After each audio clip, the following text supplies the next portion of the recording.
Hello friends.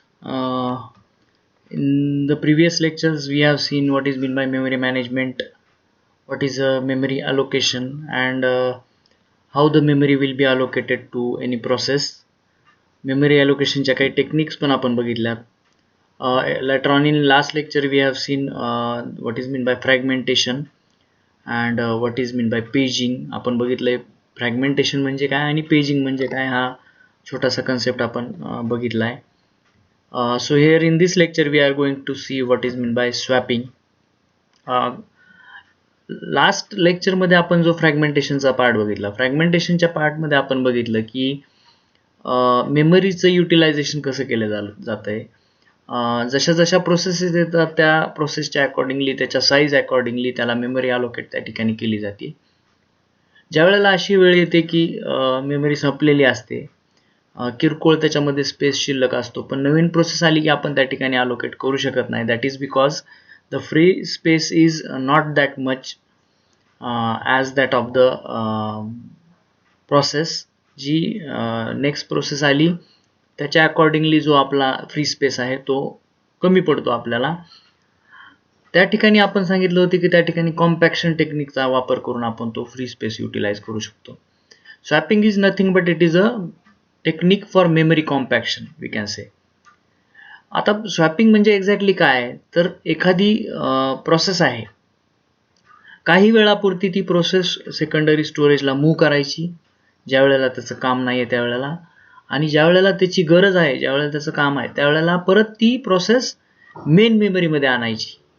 That means a process can be swap temporarily out of main memory to secondary storage and make that memory available to other processes.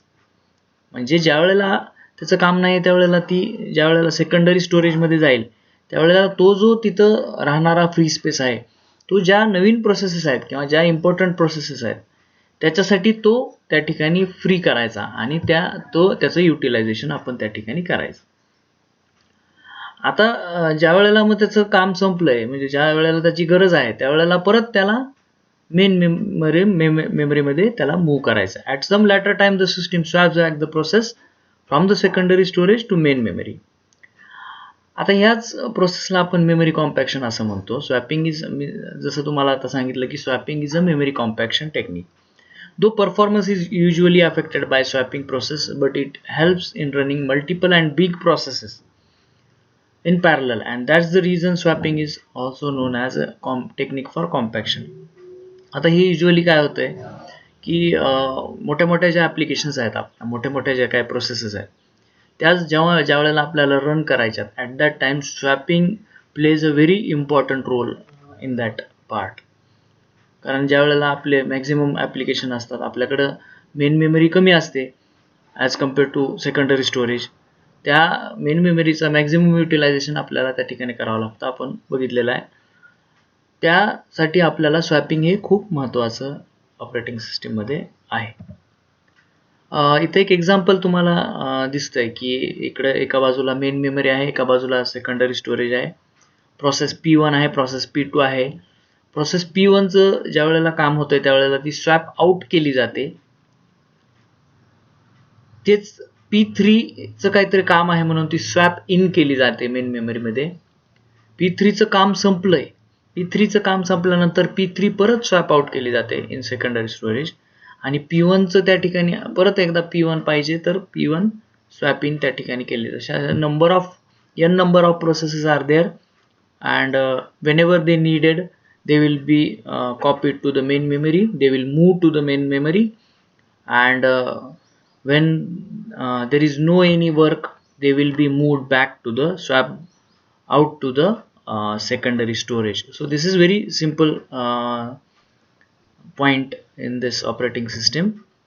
Also the total time taken by swapping process include जो total time आहे तो त्याच्यामध्ये स्वॅपिंगसाठी लागणारा, the time it takes to move the entire process to a secondary disk and then to copy the process back to memory as well as the time the process takes regain the main memory.